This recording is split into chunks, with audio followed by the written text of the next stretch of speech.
परीक्षित ने कहा आज से तुम स्वर्ण में रहोगे, बाहर से ये जो कलयुग है ये बड़ा कृतज्ञ बना है, बड़ी कृतज्ञता व्यक्त कर रहा है। महाराज आप तो बड़े कृपालु हैं, महाराज आप तो बड़े दयालु हैं, आप बहुत अच्छे हैं महाराज। लेकिन मन ही मन में क्या कह रहा है, अरे राजन तुमसे बड़ा मूर्ख मैंने दुनिया में कोई दूसरा ही नहीं देखा। क्योंकि दिखने में राजा तुम रहोगे, रथ पर तुम बैठोगे, सोने का मुकुट तुम लगाओगे, लेकिन तुम जो मुकुट लगाओगे उस पर राजा कलयुग बैठेगा। ये मन में सोच रहा है।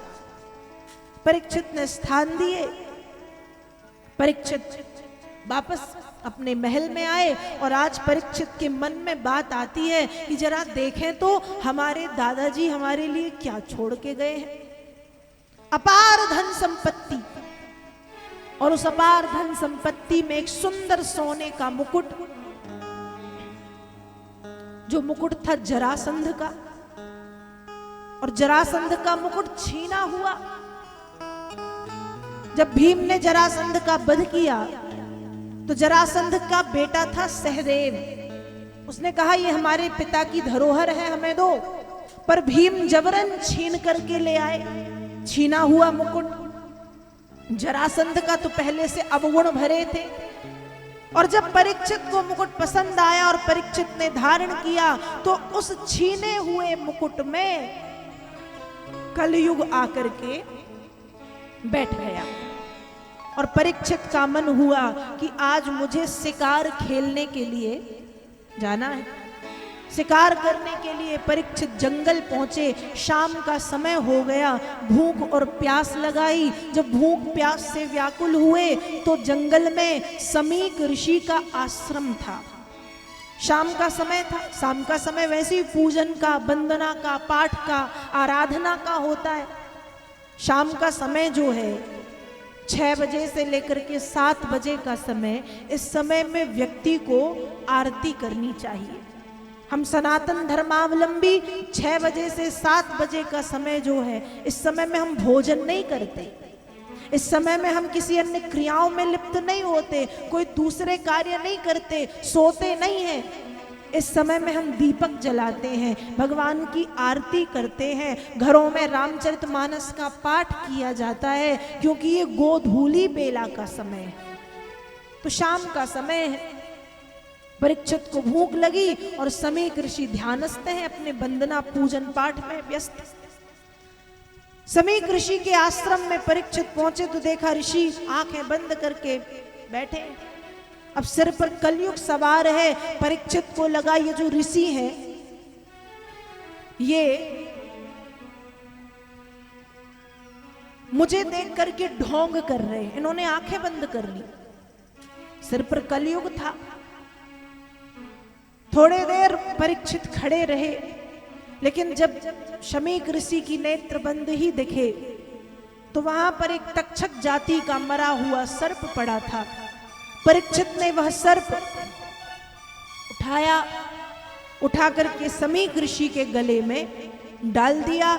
डाल करके परीक्षित वापस अपने महल में आए। महल में आते ही मुकुट उतारा, मुकुट उतारते ही सारी बातें याद आ गई। जब सारी बातें याद आई तो परीक्षित कहते हैं ये तो मुझसे बहुत बड़ी भूल हो गई, ये तो मैंने गलत कर दिया। पश्चाताप करने लगे परीक्षित, प्रायश्चित करने लगे, ये मैंने कितनी बड़ी गलती कर दी। यहां समीक ऋषि के पुत्र श्रृंगी ऋषि पधारे। श्रृंगी ऋषि ने जब पिता के गले में मरे हुए सर्प को देखा, समझ गए कि पिताजी के साथ किसी ने गलत व्यवहार किया है। तुरंत अंजलि में जल लेकर के बिना सोचे समझे श्रृंगी ऋषि ने श्राप दे दिया। इति लंघित मर्यादम तक्षका सप्तमे हनि दंशयत स्म कुलांगारम चोदितो में ततद्रुहम। जिस कुलांगार ने, जिस कुल के लिए अग्नि की तरह कार्य करने वाले राजा ने अपनी मर्यादाओं का उल्लंघन करके ये कार्य किया है, ये गलत कार्य किया है, उसे मैं श्राप देता हूं। आज से 7वें दिन इसी तक्षक के काटने पर उस राजा की मृत्यु हो जाएगी और वो मारा जाएगा।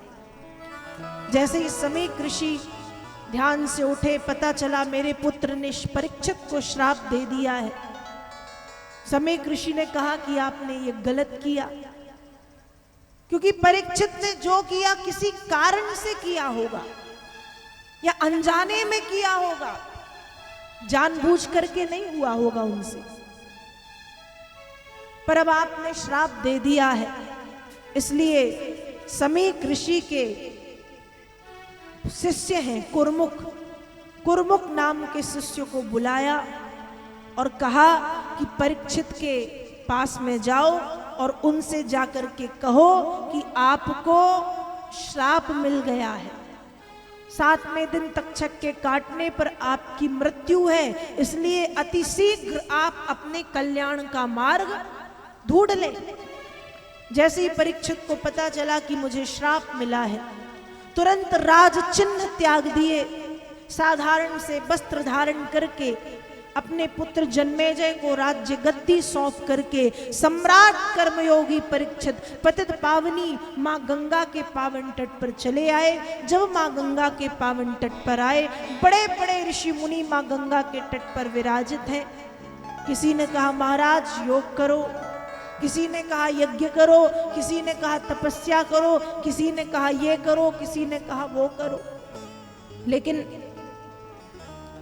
परीक्षित का मन कुछ करने में नहीं लगा या किसी की बात अच्छी नहीं लगी। उसी समय वहां पर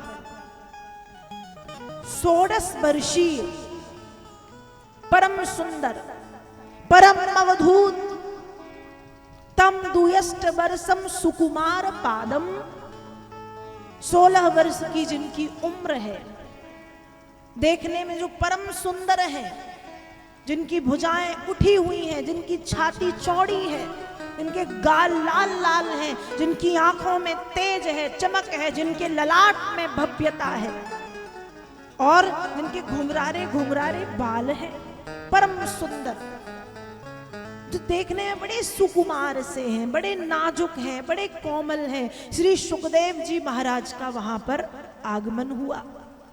वेद व्यास जी लिखते हैं तम दुयष्ट वर्षम सुकुमार पादम, सुखदेव जी की उम्र बताई है तम द्वि अष्ट वर्षम, 2 और 8 वर्ष।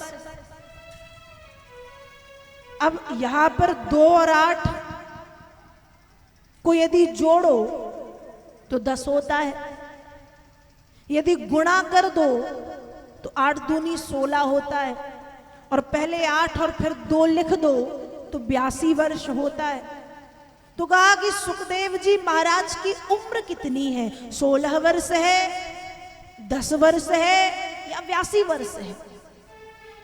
तो संतों के मुख से मैंने सुना है कि सुखदेव जी महाराज की जो उम्र है, शरीर की उम्र तो 16 वर्ष है, लेकिन जब बालक और बालिका 16 वर्ष में प्रवेश करते हैं तो मन में अनेक विकार उत्पन्न हो जाते हैं अपने आप प्राकृतिक रूप से 16 वर्ष में।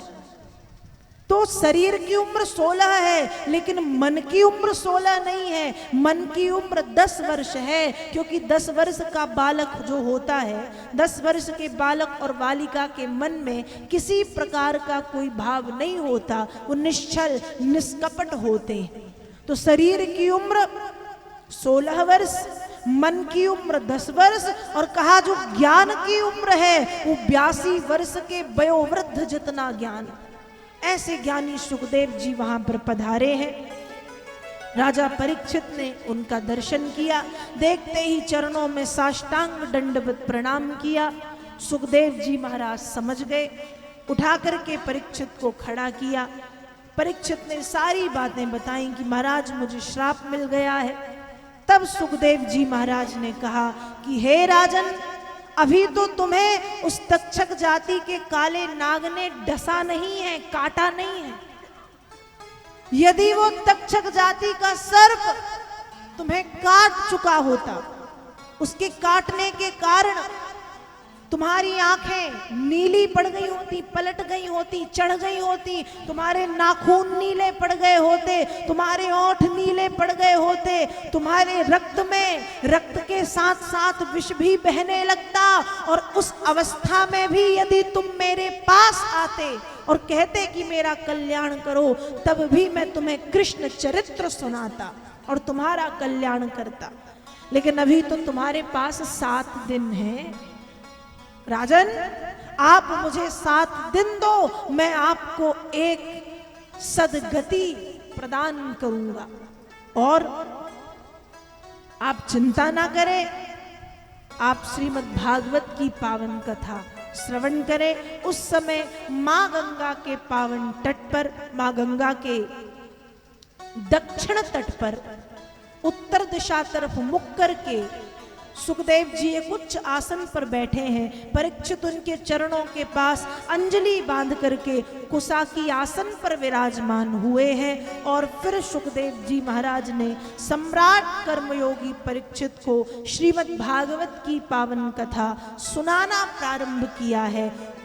और यहाँ से वह कथा प्रारंभ होती है जो कथा श्री सुखदेव जी ने सम्राट कर्मयोगी परीक्षित को सुनाई है। तो बोलिए वृंदावन बिहारी लाल की जय।